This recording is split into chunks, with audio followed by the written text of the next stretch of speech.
Pakita ko lang sa inyo yung mga sign na mahina na yung battery ng motor natin, ano?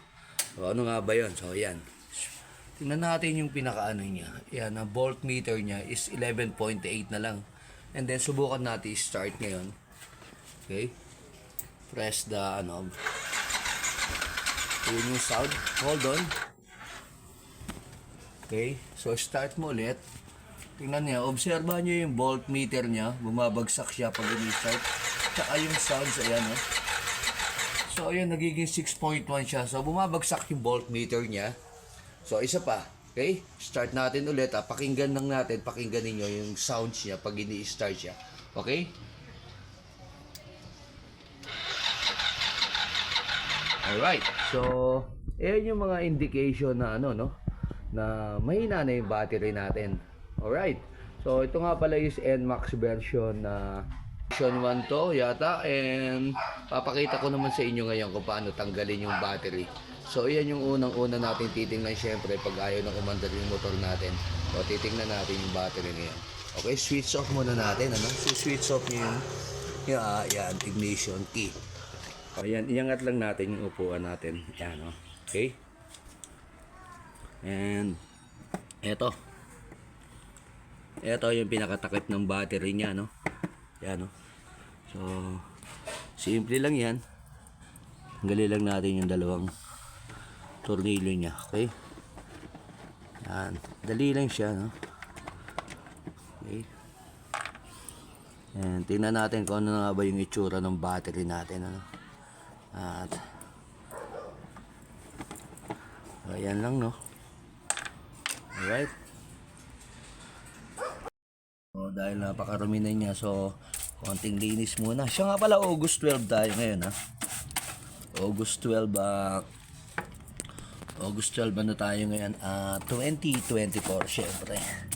So, sasamahan na natin ang paglilinis, sa konting linis to sa battery. Okay?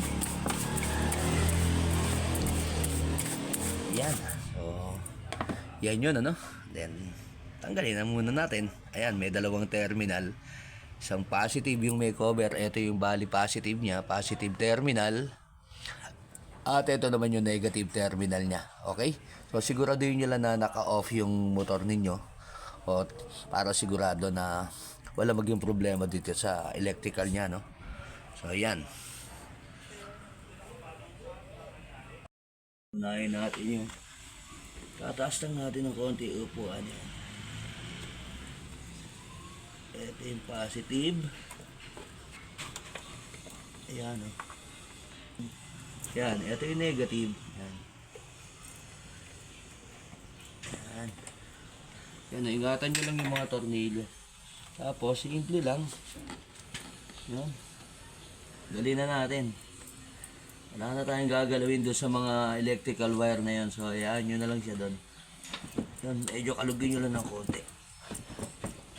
Ayun, So, ganun lang kasimple, Ganun lang kasimple yung pagtanggal ng battery.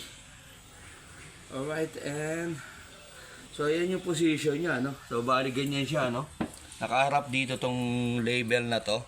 So, ayun yung tatandaan ninyo, nakaharap dito yung label na yan. Positive or yung positive, nandun sa bandang left ninyo. At ito yung pinaka-brand niya, So, maganda nang dalhin nyo na to para sigurado gagawin nyo tong sample. Pag bumili kayo, para sigurado walang sablay. So, dalhin nyo na to pag bumili kayo. Okay? So, made in Indonesia siya, yung battery, ito yung pinaka-stock na battery niyan. Siya nga pala, gawin nating spare to. Huwag natin itatapon to. Idadaan ko na rin to or maghahanap na rin ako ng charging station. Ipapacharge ko to. And pwede natin itong gawing spare battery. Let's go, hanap tayo ng battery muna. Ayan, so ito na yung bali nabili ko, original to from Yamaha ko mismo binili. At yung price nga pala niya is, mag-ready na kayo ng 3,000. Pero hindi naman eksaktong 3,000 yung price niya. Almost 3,000. Kaya mag-ready na kayo ng 3,000. Kung sa Yamaha kayo mismo bibili. Kakabit na natin itong bago nating battery, So ulitin ko lang, August 12 tayo ngayon, 2024. matagal din bago napalitan. And positive itong nasa left and negative yung nasa right.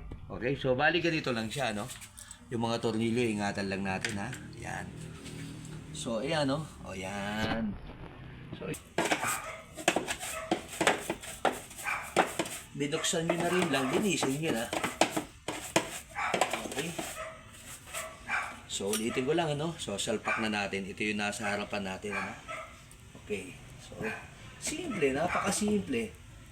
Ito. Okay.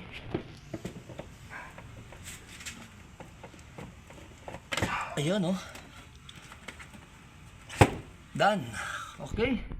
So, ayun, oh. Very ano naman siya doon. Talagang stable siya. Pag napalagay na siya doon, talagang masikip talaga siya.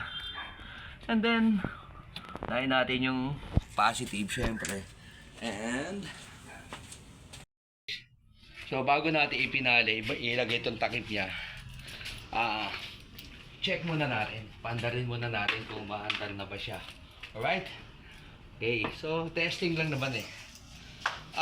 Tingnan natin pati kung ilan yung bali magiging voltmeter niya pag bago yung battery, no? Ayan, no? So, 12. Bali 12. Maabot siya ng 12.0, no? Yung voltmeter niya, no? At hindi na siya nagbi-blink kagaya kanina. Okay, testingin natin ngayon. Ayun, no? Napakasimple, napakadali magpalit ng battery ng motor. Hindi na natin kailangan pang ibayad pa yan. And nadagdagan ba yung kaalaman natin? So ito ngayon yung bali magiging ano niya, no, pag umaandar na, no, yung voltmeter niya bali 13.8.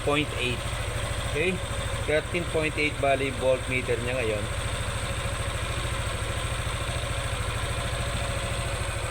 Ayan, so bali 13.8 yung voltmeter niya pag bago. So, yan yung magiging palatandaan natin na malakas pa yung battery natin pag nasa 13.8 siya voltmeter. Okay? And i-adjust na lang natin yung orasan mamaya kasi syempre, tinanggal natin yung battery. So, nawala sa tamang oras yung relo natin. Alright, so, ready to go na tayo ulit. Okay? So, saan man tayo bumiyahe ngayon? Sigurado, hindi na tayo mag-aalala para do sa pag-start ng motor natin. Alright, so again, thank you for watching. Ayan, 13.8 yung voltmeter niya ngayon. Okay, so again, thank you for watching and maraming salamat sa patuloy na pagsubaybay at panonood ng aking mga sinishare na video. And sana may natutunan kayo. Okay, bye!